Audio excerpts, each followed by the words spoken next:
Good morning, ladies and gentlemen. Very, very happy and honored to kick off this meeting. When we decided to organize it, we didn't know exactly who might be the rector of USI. And now I'm kind of in a conflict of interest because I'm the acting rector, at the same time, the person, who contributed to organize this event together with Silvia Deascanis. Anyway, so I'm now playing the role of the CEO director now, and so welcome. USI Università della Svizzera Italiana is a public university here, a small one. All in all, we have around 4,000 students. We have been established back in 1996, but since then we moved pretty fast, and nowadays, according to, for instance, the QS rankings, we are ranked number 240 globally, which is a nice position for a young, small university. Many times in this capacity, I'm asked, is USI sustainable or not? No one knows, of course, but I think the university institution itself is one of the most sustainable institutions worldwide. So, en français, c'est durable, so it means that it can last a lot. The universities have been established in the Middle Age in Europe and are still here. So, they're pretty durable. And the universities are focused on next generations, on preparing next generations to face the challenges next generations have. And here, this is sustainability. And so I believe, and of course, if you think of the SDGs, number one is quality education. And so we are contributing, hopefully, in that direction. Still, USI has also many other reasons to say that we are somehow contributing to sustainability. One is that Casa della Sostenibilità, so we have established a place in Airolo on the Alps, where starting from next academic year, all our bachelor students will have to stay at least 2.5 days to work on sustainability. So sustainability will be a compulsory part of every single curriculum, ranging from communication to theology, from economics to informatics. So in that sense, we are really focused on the topic. I think more than 1 year ago, I've been approached by the colleagues from the Swiss Sustainability Forum. They had already organized 5 events, calling it Basel Sustainability Forum, with Max Bergman, a very good colleague of mine from that institution. But this year they wanted to focus on tourism. And so they thought maybe Lugano is the right place. Sara Ottolini, she has studied with us a few days ago, let's say years ago. And so that has been a great opportunity to meet again and to co-design this event. And here, so we go to tourism. At USI, there has been for many, many years, in fact, for 20 years, a Master in International Tourism, which has been established by the very good colleague and friend Enrico Maggi, who is there. And I took the responsibility on it a couple of years ago. And so everything which works is because of Enrico, and everything which doesn't is because of me. But hopefully I will learn. I'm learning by doing. Yeah, so. As everyone knows. Yeah. And then exactly 10 years ago, we established also a UNESCO chair, of course in collaboration with UNESCO at USI, which is focused on 3 main pillars. One is sustainable tourism, the other one are digital media, and the third one is heritage. And so, again, we believe really that this is an important topic. And so I'm very happy and honored and thrilled to kick off this meeting.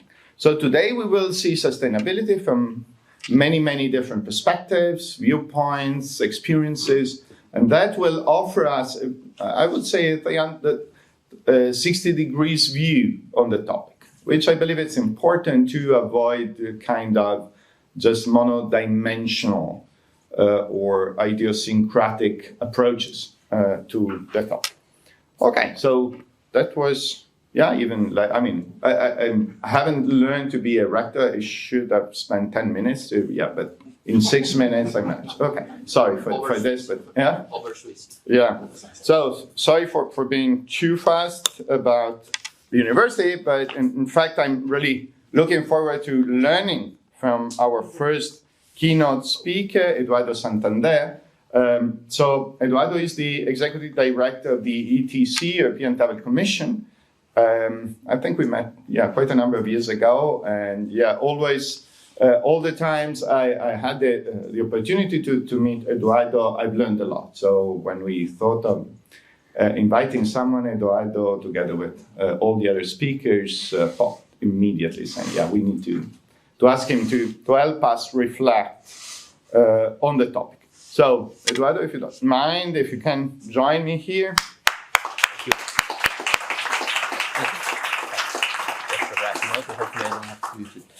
Okay. So, buongiorno. He speaks Italian, by the way. Grüezi miteinander. For those German-speaking, bonjour, and good morning to all of you. Thank you, Lorenzo. It's absolutely an honor and a big pleasure always to join you in these kind of forums, whereas maybe it's, we're going to be focusing about sustainability with, it comes with a little bit of a controversy too, because sustainability is a basic word, not only used in the tourism sector, but all over the world now, in a world which is changing, transforming, regenerating, hopefully into something better. But we live in that kind of paradox, no? And yesterday when we had dinner together, I was telling that, what other place, to talk about sustainability than Lugano, no? Lugano also under the auspices of the Università Svizzera Italiana, whereas in the Italian language is also spread out, as a one of, probably less important with regards to quantity of people speaking it, but very important with regards to tourism. Why I'm telling this is because, Italian is the only language in the world which uses the same word for the host and the guest, which is hospite. And this has to do a lot with sustainability because it's about aligning, the perceptions, the necessities, the needs of both, of local populations and visitors alike. And this is a very difficult or complex thin line that we have to walk together. No, thank you. And by the way, it comes from Latin, and host at a certain point meant also enemy. Okay, so this is over tourism, so it can turn into an enemy. So if it stays too long or too many arriving. Before starting, so thank you for already putting on the table all those issues. Do you mind just saying a few words about ETC and yourself, maybe, so to ensure that everybody knows? It's a super interesting story. So I'll start with ETC. ETC is a rather old organization, well based in Brussels, not as beautiful as Lugano for sure, but also a place where a lot of decision that affects all our lives is taken on a daily basis. So ETC was born after the Second World War as a part of the Marshall Plan. So when Europe was totally destroyed, and out of the ashes of it, there were some intelligent, and I would say very smart, now that smart is equivalent to intelligence, so men and women that decided that tourism could be a catalyst, for not only economic growth, but for cohesion and peace. How ironic history can be that, over and over and over, in 3,000 years of human existence or modern human existence, we've, I think, fought 5,000 wars, and 2/3 of them in Europe. So, and we have now one running, unfortunately. And these men and women thought that tourism could be also a catalyst for unifying people, and also create a catalyst for comprehension, for also understanding. And this is what tourism and ETC still does today. We have 3 fields of expertise. One is very consolidated over the years with research. We produce a lot, probably you're familiar with some of our manuals and studies. We do marketing. We market Europe outside of Europe, so everything that has to do with the perception of our beautiful continent in places like Asia, Americas, South America, and Australia, Japan. So we cover the whole continent with chapters. We have offices in all these different places. And third, which is a very important one, is advocacy. That's where we're based in beautiful Brussels. That we're trying to influence politics, policies for a better tourism. How we do that? We try to mitigate disadvantages and create advantages for tourism. We don't advocate for things very much specific to a sector of the business, that being cruise or hotels, so. But we create that umbrella of what it should be good for everybody. Thank you. So you already introduced the fact that sustainability has many meanings and sometimes is used in a meaningless way. How would you define the state of the art of sustainability in tourism across Europe and across all the members of ETC? Since we are working, or we are talking about semantics and words, and how important words are when we present, and when you investigate. As an academic institution, it's very important. How you use words here. Use the word sustainability. For me, it's a little bit of a cumbersome issue here because. And you were joking about sustain, what do we want to sustain? Because tourism in Europe, particularly in Europe, is a margin profit driven industry. And we cannot deny that fact. It's an industry that even after the worst of the crisis that we had, as you know, it's running not at 100%, it's running at 200% already. With projection for this Easter holiday, projections for this summer holiday, over records. So you see, what do we want to sustain here? Do we want to sustain, that kind of model, a model that, obviously provides with a lot of people and arguably creates a lot of economic spillover effect in the economies of places like Lugano, but, I come from southern Spain, imagine there where, 14% of GDP goes to tourism. Or, and this is what I would like to discuss with you all today, whether we want to create an alternative model to tourism, which is more regenerative, transformative, and it's a little bit bold also in commitments. Because without change in behavior, and we have change also in macroeconomic values of tourism too, we're not going to move. And this we saw it because during pandemic, from our computers, we thought, we're going to be traveling much better, because it is the questions of whether we can tell to people don't travel less or travel better. But how do you translate into that travel better into that problem that we have? How do you motivate people? What is the value that you give, extra value that you give to people to travel in a different way? Because let's admit it, ladies and gentlemen, when we go on holiday, we don't want to suffer. We don't want to overthink. We don't want to feel guilty. It is the most hedonistic, egoistic act is to go on a holiday, which is when you think, you deserve it and you are giving you that pleasure in form of experiences, in form of an extra glass of wine, or in form of, like something that you would normally don't do in your daily lives. And this is where a little bit philosophical, and you also studied the history and philosophy, so you're going to help me here because it's a matter, for me, the engineering solution for sustainability is on the table for decades already. We know what we have to do. But it's more a psychological, educational process that it's not yet there in our minds and in our minds of, of our future generations, which maybe, according to social media and normal media, are much more aware of the sustainable issues. But I don't think that reflected then in behavior. Like we're still seeing stag parties in Mallorca. We still seeing very much trampling in city breaks and so on and so on. Is the solution regulation? I hope not. Is the solution that travel should be only a privilege and not a right as it is right now? But these are questions where actually difficult to answer to, because if you ask to people in Switzerland, in Austria, in the Alpine region, which is familiar to you or many of you, what is the future of winter tourism, of skiing and so on? A lot of people will say, there will be always people that will be able to afford this. And whatever, I've heard this year the most horrendous statement from an Austrian entrepreneur saying, in 10 years' time, what a ski week costs today, it will be the cost of a day. And we don't care because we will always find people to pay that price tag. So you see, maybe we're moving into very difficult waters of, coming back to La Belle Époque of the aristocrats and the big pockets only traveling, and the rest of us maybe just staying around, and we will be sold that staycation is the best for us and the best for the planet. The problem is that we are reversing the problem of the climate emergency, the problem of the social emergency, because the social emergency it's also there, and we feel it like with social dumping, with the gig economy of people, like going to work for just a few euros or francs or whatever it is an hour, and it's there already. It's just we don't want to see it, and we have to define also voting right and taking that decisions also for tourism.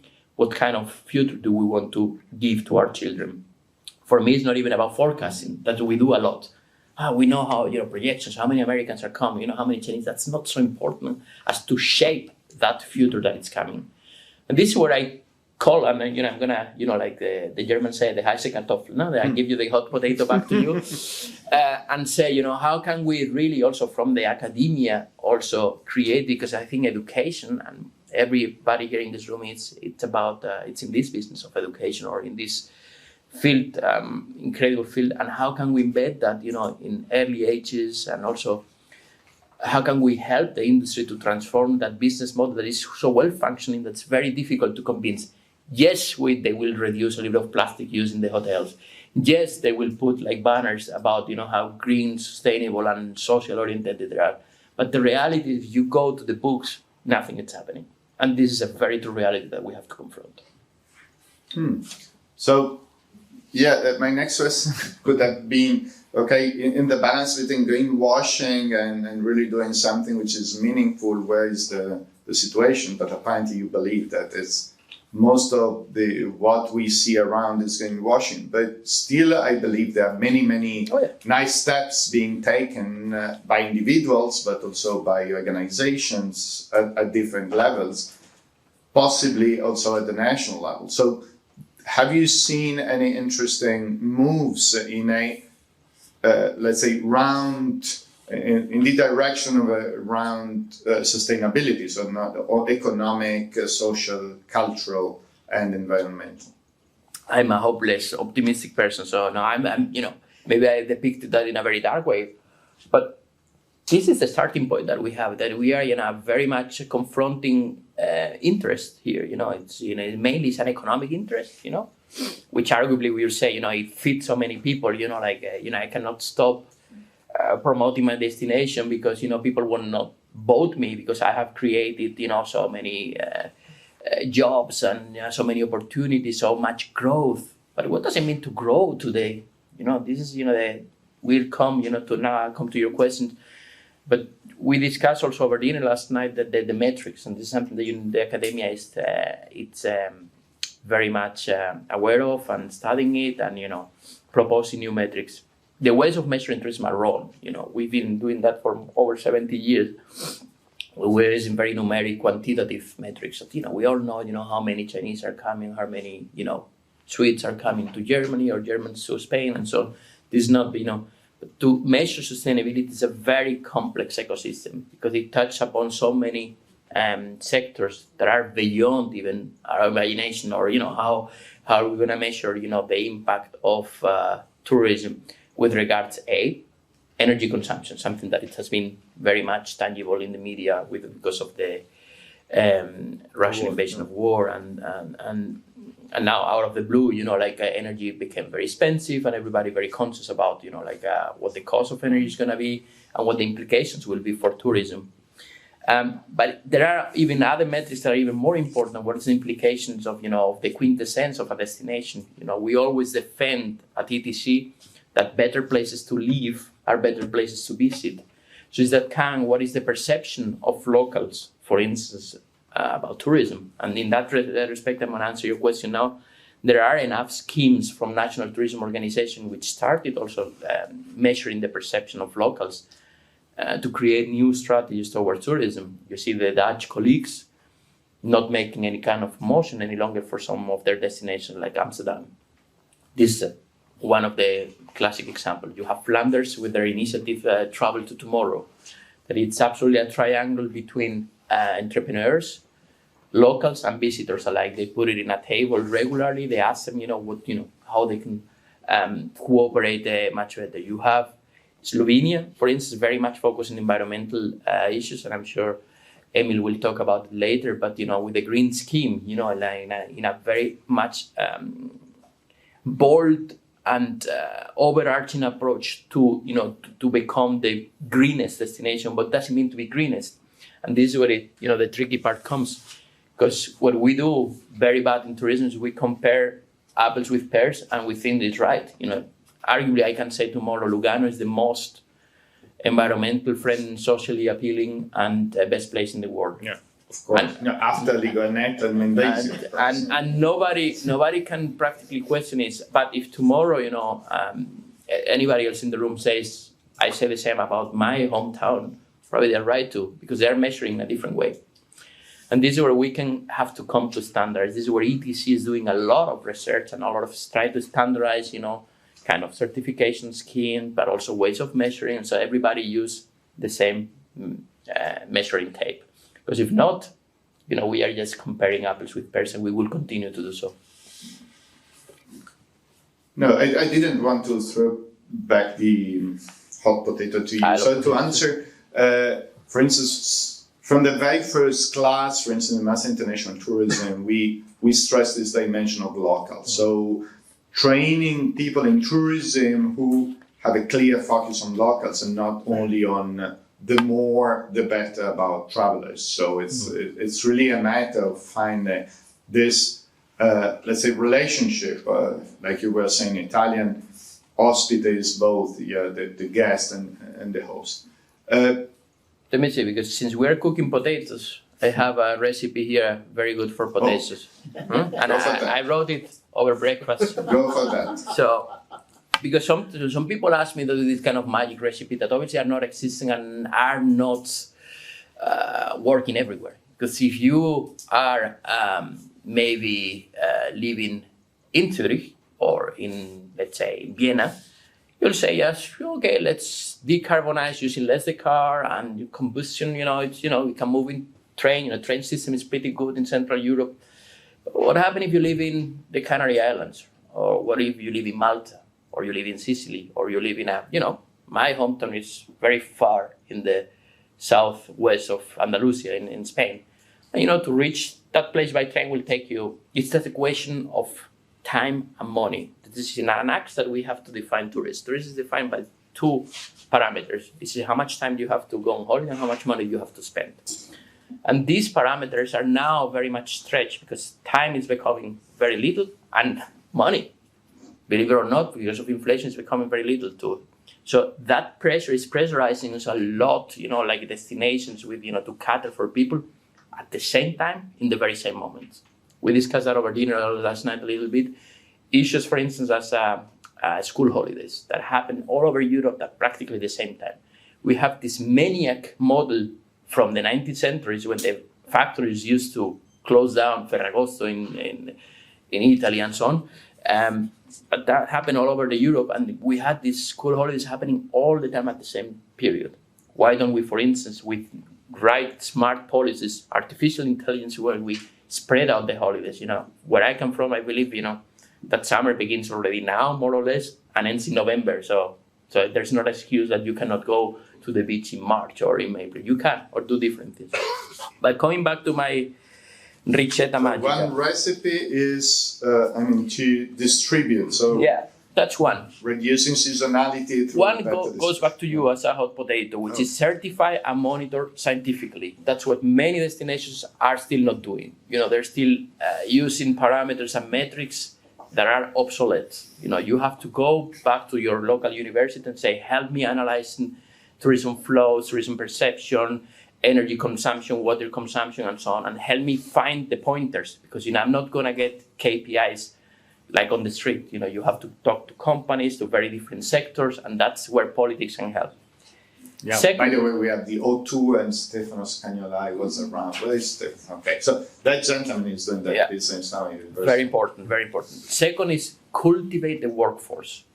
We have probably the most skilled and youngest workforce in the world that we train them well, and then we let them go to other industries. So how do you retain, young, talented people, to start maybe from the bottom and bring them up, into something that it should be appealing. Tourism sector is still seen as a waiter sector. But everybody talks about the waiter, and by God's sake, the waiter is very important. But, nobody talks about, being the CEO of Expedia or being, like a very important entrepreneur, in a hotel chain, or, it's always about that kind of low service quality. And it has to do with the pay gap. That tourism is still today in the lowest gap of payment at the European level. Third on my recipe list is prioritize communities. As I say, that for many decades, visitors and locals were incompatible. The city will give its back, and the visitor will come and will go. And since they will go at a certain point, it's fine. They're going to be here for a few weeks, and then they leave us alone. But now, tourism is an all-year-round business. It's not like, people are always, and it's not always the tourists. There are family visiting students here in Lugano. Are they tourists or not? Are there people working abroad? You cannot define tourism. How do you define tourism? That's the other question. Align visitors with it. Now, very important is protect nature and heritage, because in the sustainability dialogue, we always talk about the 3 dimensions of sustainability, economical, social, environmentally, but the cultural dimension is the most forgotten one. And it's probably a very essential one, because people go to places exactly for that, for the idiosyncrasy, for the very strange or particular thing that they're going to learn there, or they're going to eat, or they're going to see. And that's the cultural part of it, because it's embedded in the history of the place, and that has to be heavily protected. And now, not only with the globalization, with the digitalization, and now the artificial intelligence, development, we see that also the cultural patterns of places are still being very much diluted, very diluted. Produce and consume responsibly, pretty obvious, but not always the case. I still see a lot of waste in tourism. Not in this hotel, but I think they're doing a great job, by the way. But I travel a lot, and I see still waste everywhere: waste of energy, waste of food, waste of resources, being human or economic resources. This is a very important one, and I already have 2 more ingredients. Calibrate infrastructure.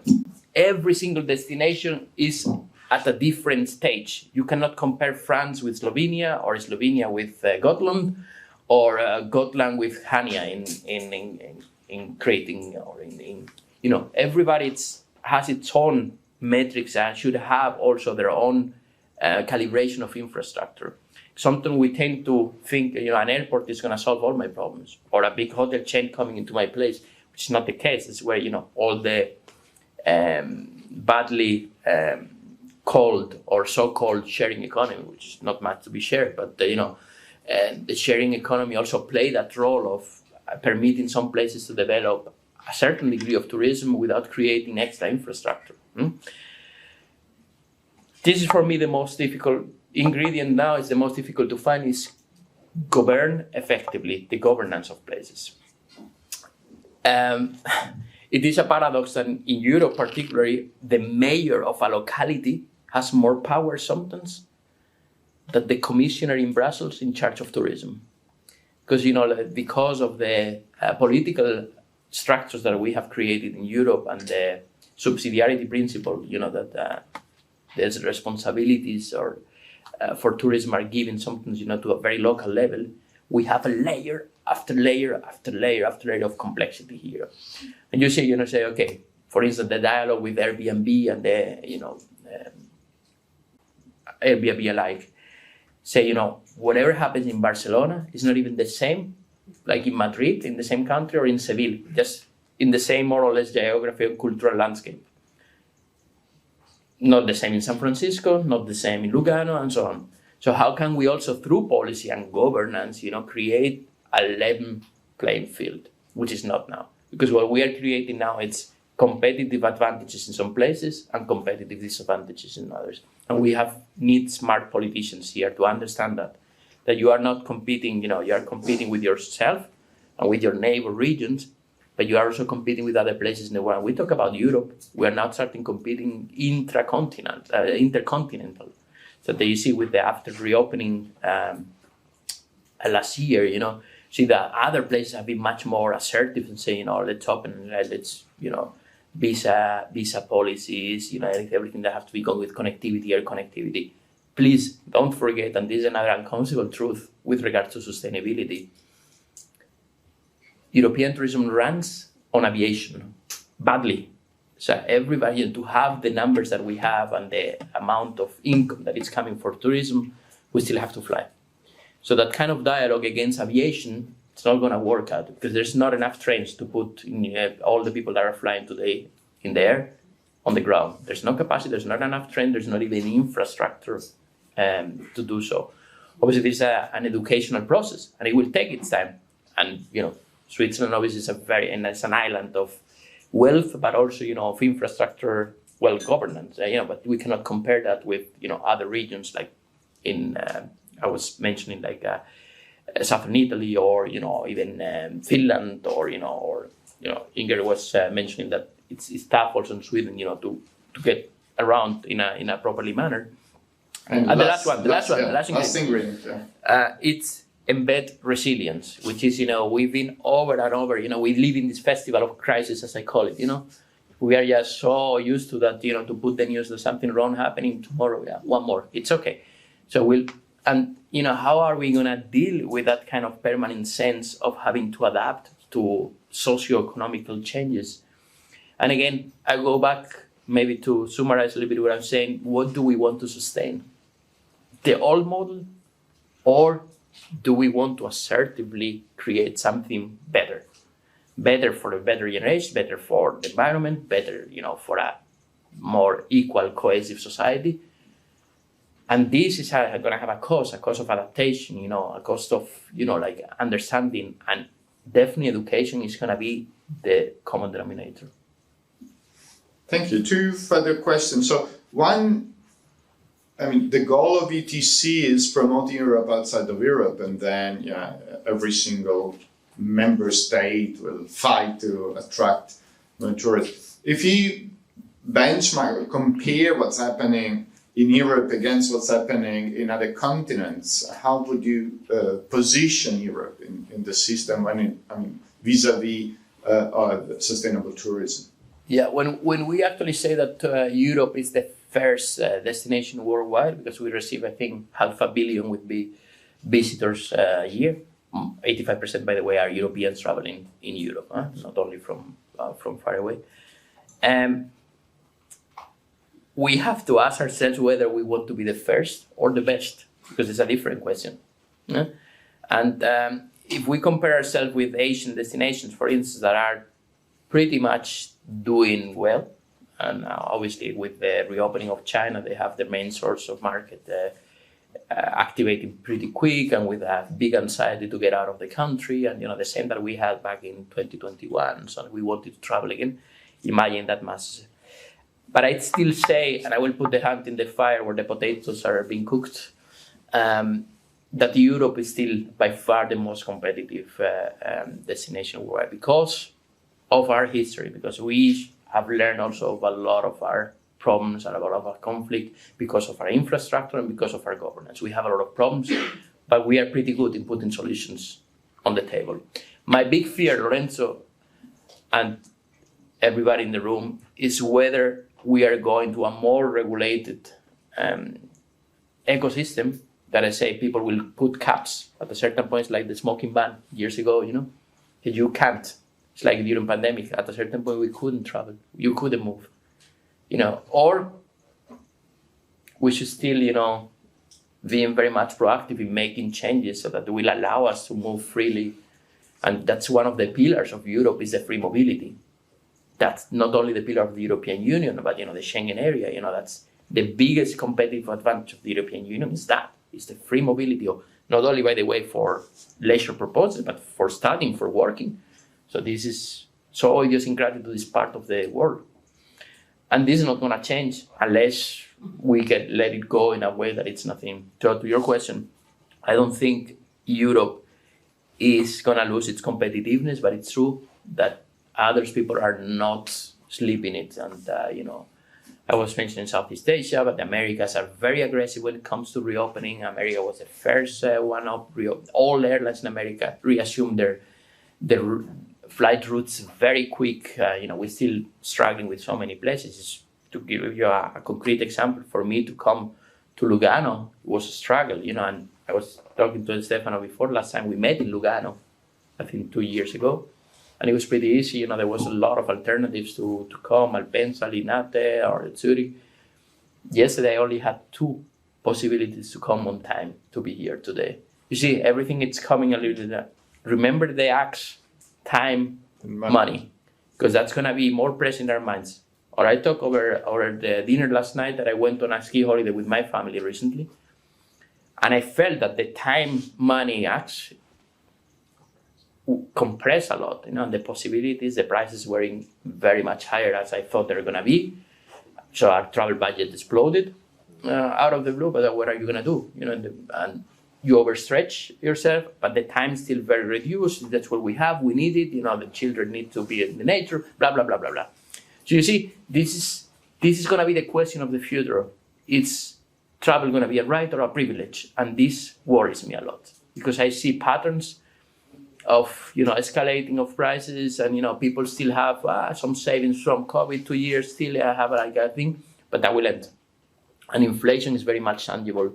Probably also here in Switzerland, but definitely again in any place in continental Europe, it's going to affect also the people are going to travel, because this is how people decide where they are going to go on holiday mainly. And allow me to say that it's an ox also to think. I have some statistics that I want to share with you, because according to here, according to Eurobarometer, 82% of Europeans are willing to change their travel habits, but you have to give them the tools. You have to give them, a certain degree of what I call the value action gap, an incentive. According to Expedia Group, 90% of the consumer look for sustainable options.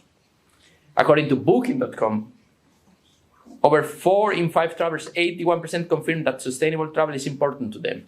So the interest is then, there's awareness, but we are in that kind of phase still of awareness. We're not in a phase of action yet, because there's not enough offer there, there's not enough alternative, and there's no incentive.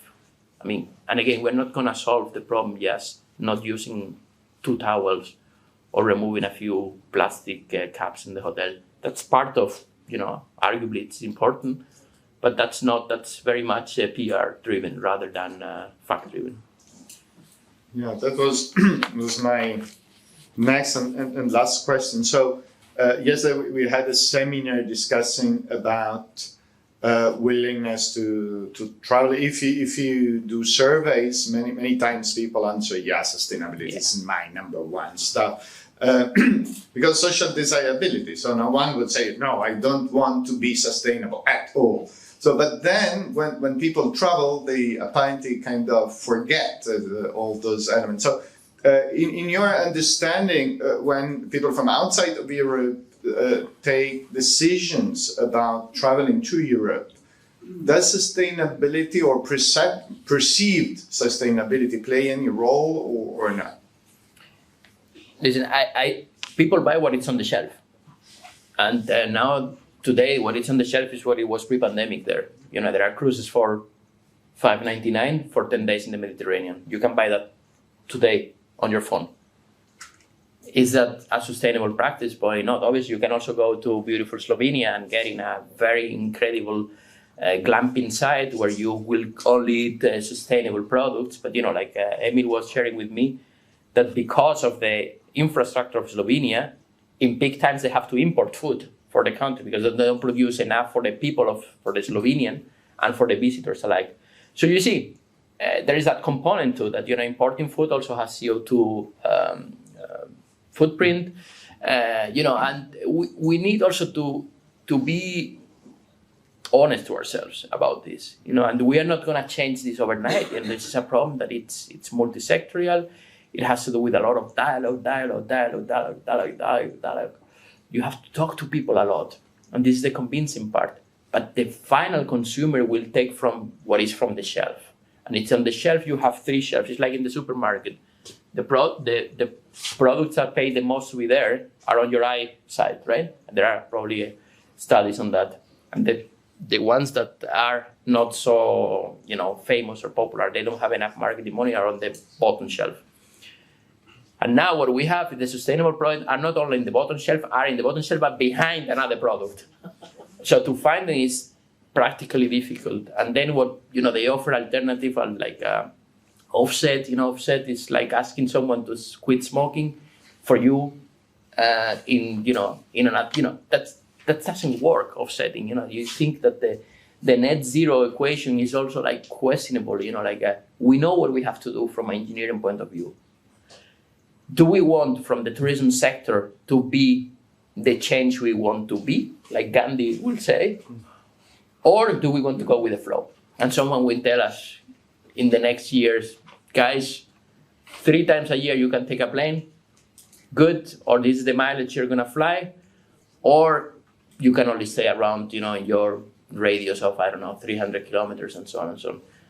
That's also a model that may work, but I don't desire that. I love to give to my children the same freedoms that I had to travel around the world. Thank you. Thank you very much. So join me in a round of applause. Thank you so much. Well, thank you very much, Eduardo. Yeah, it's the same. Yeah, that reminded me to the situation when I was a teenager and my parents were asking, do you have a girlfriend? And my answer was, it's complex. Okay, so sustainability in tourism is like that. It's complex. Okay, and Define girlfriend. Define girlfriend. yeah, in the end I managed, so and we managed pretty well. Okay, so thank you so much. So now I'm very happy to invite Carlo Fontana, the gentleman from there. Carlo is the owner and the general manager of this hotel, Lugano Dante. Ciao, Carlo. Ciao. Ciao. So he's our host in a sense. And Lugano Dante, as we will learn in a few seconds, is doing quite nice, innovative things in several domains, having in mind sustainability among other elements. So we thought that Carlo could help us understanding the reflections of an hotel manager and owner when it comes to sustainability issues and similar issues. So thank you so much for accepting to present today, and the floor is fully yours. Thank you. You can get the microphone. I prefer to that's move. So first of all, welcome to all of you. We had a nice weather till a few days ago. Unfortunately, today it's not so nice. Anyway, just up, you can see behind you a digital sun that is a light, and you will see the sun, and the sun will move in 24 hours, arriving to the moon, to the moonlight. And again, that was part of our, let's say, desire to create a nice atmosphere, especially in a conference room like this that has no windows. And also the plants that you see on the left side, that we call the Django, these are true plants. I mean, they are not made of plastic, they are true plants. The technical name is stabilized, which means that they are the chlorophyll is taken away and we put inside water and sugar, and they don't need any type of water. So they will, I think, 2-3 years, and then every 3-4 years we have to treat them once again, so we don't have insect issues. And that was part of one of our, let's say, idea, that is the concept of biophily, that was a term that was coined by Eric Fromm, which, by the way, this philosopher and psychoanalyst who died, by the way, here in Ticino. So he was born in Germany, but he died here near Lugano. And the term means that people like us, so human beings, are attracted by everything that is vital, passion for life. And for us, it was very, very important, keeping in mind also this concept of biophilia, and I will show you later on, starting from the type of materials that we were using, the type of colors, in order to try to give you a good feeling, a good vibe that is also made by this part. So everything is very important when you feel well. And I can tell you that at the beginning, I was really afraid. I will show you in a few minutes the project that we had, and we didn't know the results. So we had different points talking about sustainability. And the last one that I'm going to show later, with a small video, is an urban farming that is just created on top of our ceiling, which is like an ecosystem. We managed to create an urban farming, but also introducing insects, little animals, bees in the short term, bats and hedgehog. So we really created in the very city center of Lugano this ecosystem, and most of the plants, there are 38 different types of plants, all of them are used in our mixology bar, in our restaurant. It was a project that lasted more than 2 years because it was not so easy because of the sun, the water, to create this environment. And I can tell you that we think we are the only one now in Ticino and perhaps also in Switzerland. So we had at least 10 different companies working with us, associations, in order to create this environment. So that is also part of our project, the sustainability project, that, as you all know, has got 3 dimensions. But I'm going to talk later on this. I will just show you very quickly where you are now and what was the idea behind the redesign of the project. I just need perhaps this one. Okay. So, you're here. Some of you stayed with us, so you know the rooms. By the way, this was the old hotel in 1985 when we entered. And I remember I was still a kid. I was studying beginning of the university. I still remember I was in this window just looking to the people. At that time I was studying law. I didn't know that I would have managed an hotel, but I tried to understand the different nationality of people coming out from the funicular. There's a funicular here that brings you to the station. More than 1,500,000 people there. So it was quite strange to understand, these are from Germany, these are from Italy, and then it started my love and passion for hospitality. This was our very old hotel. In 1985, this was 86, was the new hotel opened by my father and the stakeholders. It was a 4-star property, the first one in Switzerland, in Ticino, to have air conditioning and central heating individually controlled by the guest. And it was for businessmen, so 55 rooms. It was the beginning, 1985, and I was still studying at that time. This was the look and feel of that time.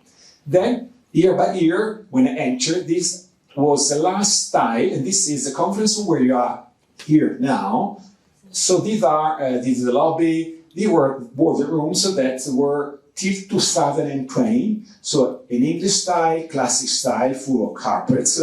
And to tell you the truth, we were working very, very well. The occupancy was very, very high in terms of reputation.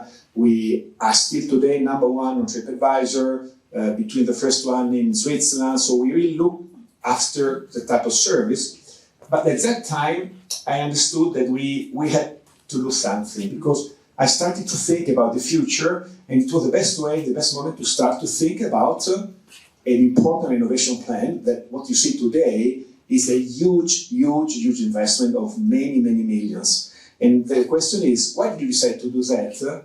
It was just a feeling. I was understanding that the world was going in a different way. In Lugano, we were working very well, good location, but it had to change completely.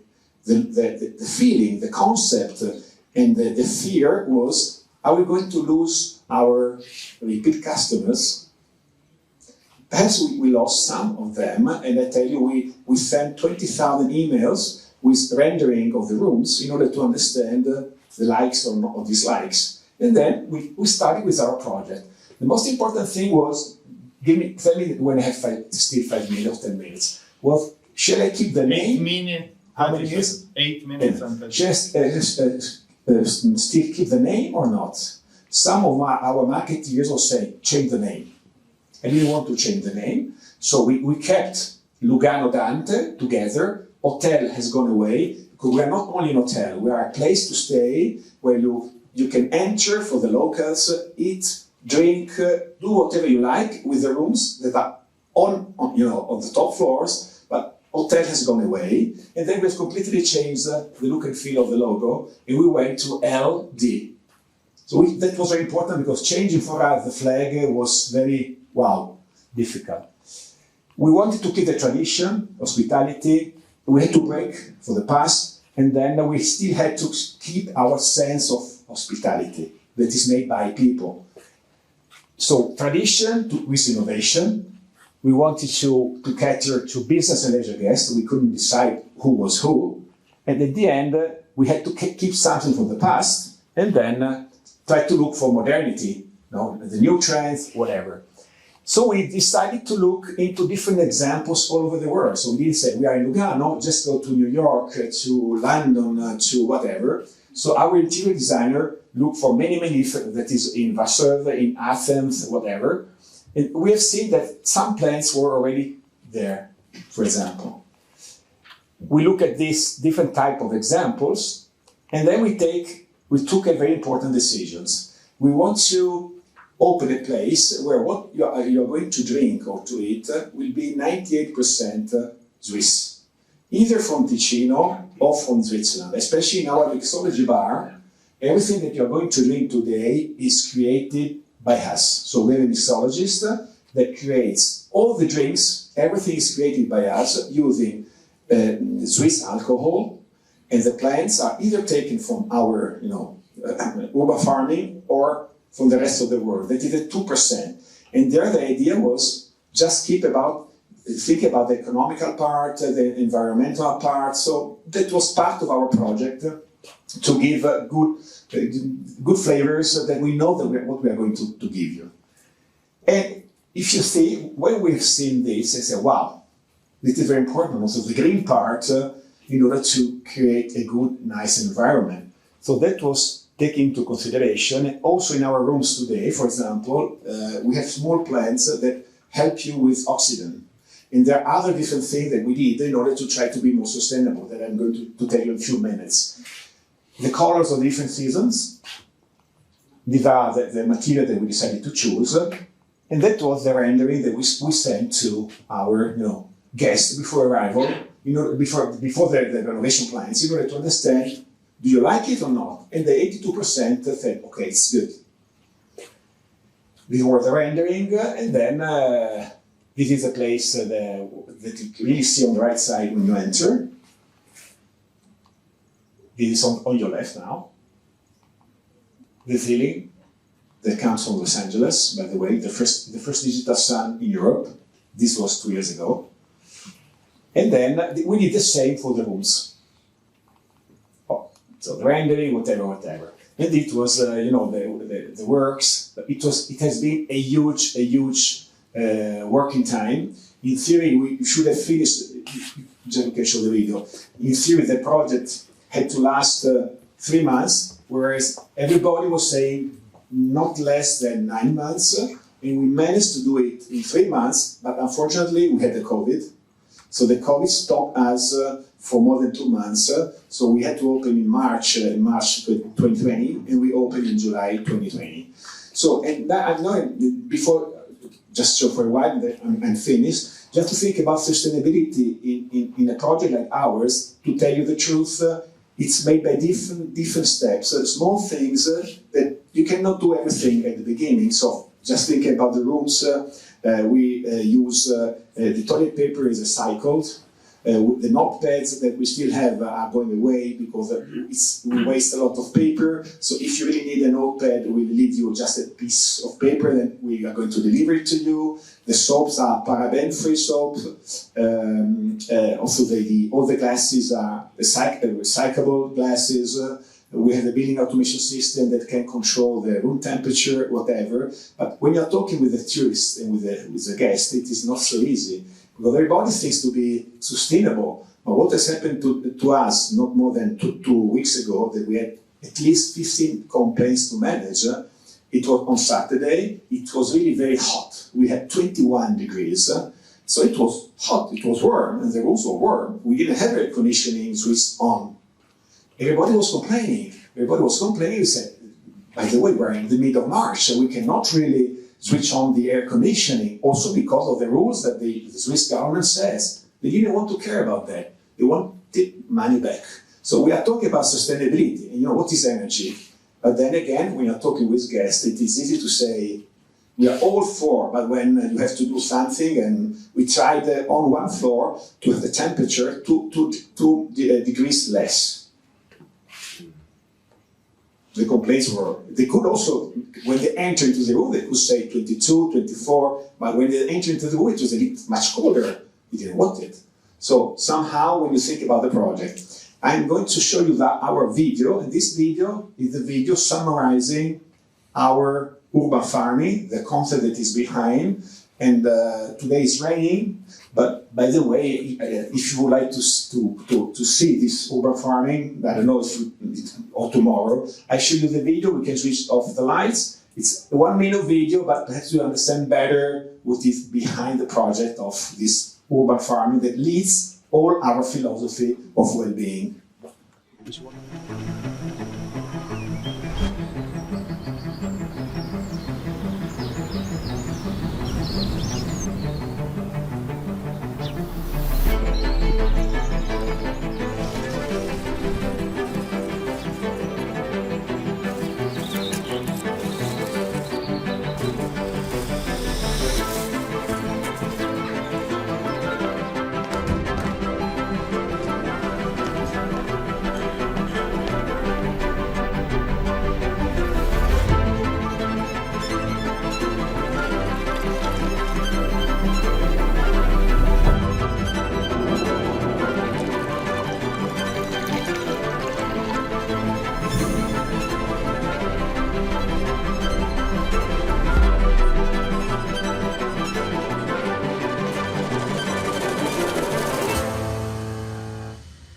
So that was 1 minute video trying to explain our philosophy. At the end, why people?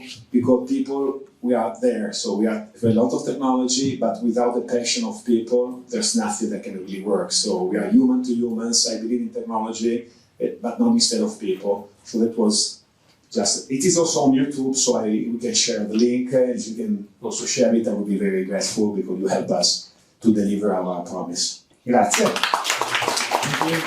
Questions? You let me know if you have questions or whatever. Okay. So thank you, Carlo, very much. Yeah, I would love to take this opportunity to visit the Urban Farm. Would it be possible in the break between 1 and 2? I guess yes. It's raining, but if you don't mind, just be careful. And you will see the plants. We're in March, so it's already very nice. But imagine in May. Wow, it would be flourishing, but today we are still, between the seasons. So yeah, no, thank you, Carlo. Yeah, I'm very glad that you managed to meet us. Carlo is a person who walks the talk. So I mean, for instance, you had at least 2 Harvard Business Review cases devoted to UFL. So it's really a super interesting case. So I understand that you need to leave. If you can join us at a certain point in the afternoon, I see that there are some questions around, or so we will. It would be nice. Yeah, and everybody else. So during the breaks, everybody. I mean, one of the advantages of having an event like this is really having conversations with the speakers, not Q&A, but really conversations during the break. So thank you again, Carlo. I'll be around. Thank you. Have a great day. Thanks a lot. Thank you. And now I'm happy to invite Dr. Anna Pico-Schwendene to do a presentation. So Anna, she collaborates with our UNESCO chair and teaches several courses in the field of digital media. So I was saying that the colleague, she is teaching several courses in the field, And there's also a focus on using digital media in governmental entities. But today she will introduce a super interesting activity. USI is one of the two entities, partners of Google Arts and Culture in our region.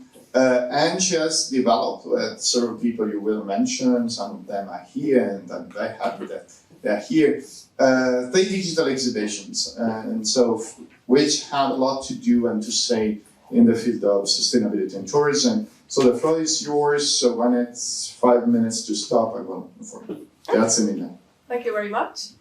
Good morning, everybody. I'm very happy to be here today to present you actually the first digital exhibition on Google Arts and Culture published by the Università della Svizzera Italiana. It's the result of a collaboration between 2 UNESCO chairs. So it's the UNESCO chair dell'Università della Svizzera Italiana to develop and promote sustainable tourism in World Heritage Sites, and the UNESCO chair of Genoa. We have a representative here in. I need for the registration. Okay, so I don't have to speak so loudly. The UNESCO chair of the University of Genoa in anthropology of health and biosphere and healing system. I think Gavazzi is here as a representative. And so the current collection of our digital exhibition consists of 50 images that I can show you already here, a selection. It's 50 images made by the famous nature photographer, Peruvian photographer Heinz Plenge, which also we have the honor to have here with us today. Hello, Heinz.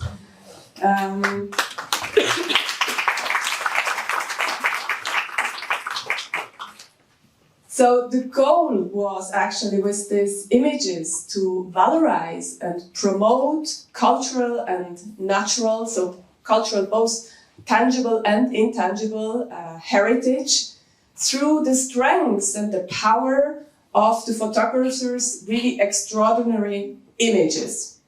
So the images, you will see, we'll have a look at some of them afterwards, they really managed to elicit powerful emotions on the beauty and the variety, the richness of our planet, the flora, the fauna, but also cultural traditions here. But at the same time, they also invite us to reflect a little bit on the challenges in preserving all of this in a most respectful way. So we actually try to do the exhibition in a way that mainly the images, they speak by themselves.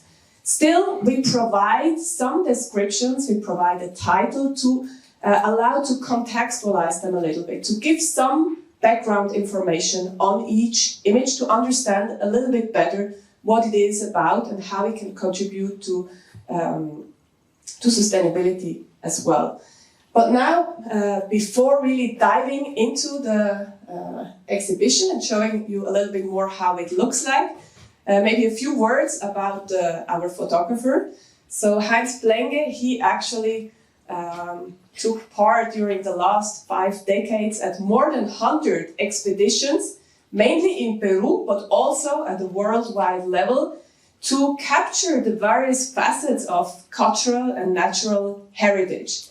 He also created the first photographic archive in Peru with more than 1 million images, which are now available also for scientific and didactical purposes. At the same time, he is also co-founder of the first community-managed conservation project in Peru. It's the Chaparrí Ecological Reserve, which is at the same time also an excellent example of sustainable tourism. So we don't have time to go more in depth, but if you want to learn more about this project, I'm sure he will be happy to tell you a little bit more about this. So at this point, I'm sorry, but I sit down so I can guide you through the exhibition. So you see, this is the institutional page on Google Arts and Culture of our university. So we have a profile picture, we have a short text presenting our university, and then you can see 3 stories. We will come back to them. We have a series of collections. These collections are actually made automatically by Google Arts and Culture based on data that we provide on the images, so based on keywords and metadata. And then here at the end we have an overview of all the single images that we have uploaded by our university. So you can see at the moment it's 50 items. If we dig into one of the images, you can see that we always have a high quality picture. We can enlarge it quite a lot. So we can see that the main part of this image are these lizards. Okay. And we can make it small again. Okay. And you see that each image has a title. So here it's Lizard Hunter and Mochik Children. Then we have a short description. Maybe I can read you a little bit of this one. So it's the central element in this image are the 4 morops, so these endemic lizards, held by a Mochik lizard hunter in the La Leche Valley of Peru and admired with surprise by the children of the village. Mochik artists were and are inspired by the color, the scales and the geometric pattern of these reptiles to create the unique turquoise cuts used in moche jewelry. Furthermore, the Mochik considered lizards as divine characters helping the deceased enter the underworld of the dead, and so on. So in addition to the description of the image, you can see down here there are a lot of other data. They're so-called metadata on the image itself. So it's data on the author, so Heinz Flenge, when the image has been taken in 2010, where it has been taken in the La Leche Valley, the dimensions of the image, the type, it's an image, so we can also load other objects on Google Arts and Culture. The rights, so it's an image that can be reused. It's available under a Creative Commons license, CC BY share alike. We provide some external links where you can deepen some of the topics related to the image, and the art genre and the art form and so on. So these are all data that we have to provide when we publish an image. So at this point, let's go back. 5 minutes. Okay, so now just a few words about the stories. So we created 3 stories in order to valorize some of the images a little bit more and to contextualize them a little bit more within a narrative. So we have 3 stories. The first one is called Portraits of Personalities, and it's about natural heritage. Spirit of Life is about a combination of cultural, natural, and intangible heritage. And the intangible but visible is about intangible heritage. Yeah. Let's have a look at one of them a little bit more in detail. So what is important when you create a story? It's important Like me, right? It's important that you manage to connect the single images to the topic, to the theme of the story. And that you also manage to combine the different stories into a narrative, into a storytelling, in order to create a captivating a story that really teaches you something more about the topic you're going to talk about. So in this case here, you can see the topic is Portrait of Personalities. It's about natural heritage, and it's also a bit about the relation the photographer has with the animals. So we always start with a main image, and we then go down and introduce the topic, the theme. We explain why this topic is actually important for us and why the different images are included in, so you can understand why the different images are included into this story. Afterwards, we decided to always first present the image as a whole. So without any text written over it, without any zooming in. So this is the original image. We wanted to speak it for itself, first of all. Only afterwards you can go down and you find a description. You find the story, no? What is this image actually saying? And then, in most cases, we do a close-up into the image in some part that are particularly relevant of this image, plus some additional text here. Then we can also do a write-over of the image, as we have seen the full image before. We can see the same here with this deer. We have the description, and we have the close-up into his face and into his gaze. And just scrolling through some of the images, you can see very beautiful images, really, really touching and eliciting these emotions, I would say. Also this one, you can see it's really more the gaze of a human being than of an animal, no? It's that intense.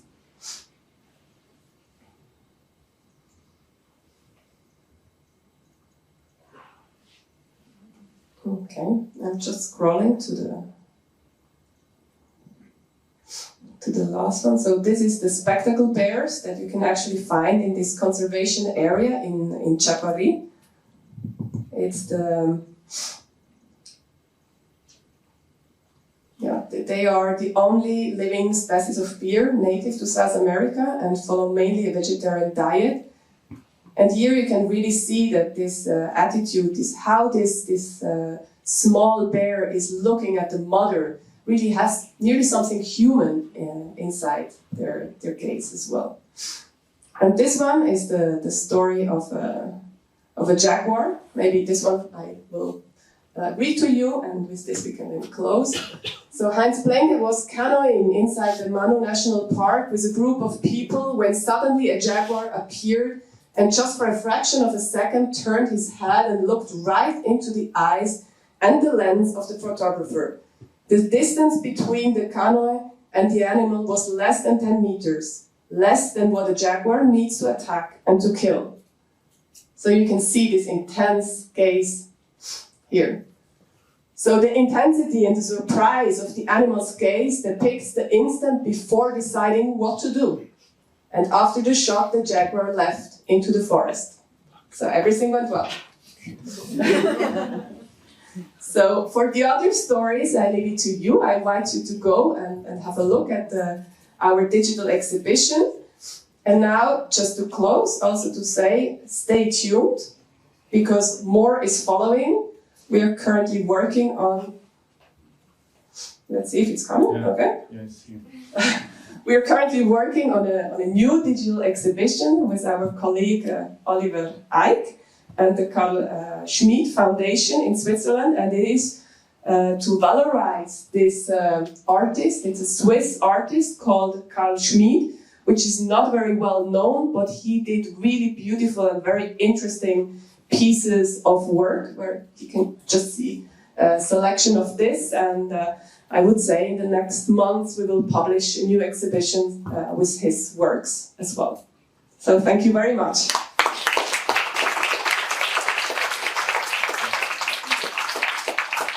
Thank you so much. Anna, I think you helped us understanding that when we communicate in tourism, it's a matter of inspiration, it's a matter of storytelling, and it's important that our narratives are aligned with sustainability issues, and so help people dream and understand and reflect on those dimensions. So now it's coffee break time, or any other, let's say, legal substance you like.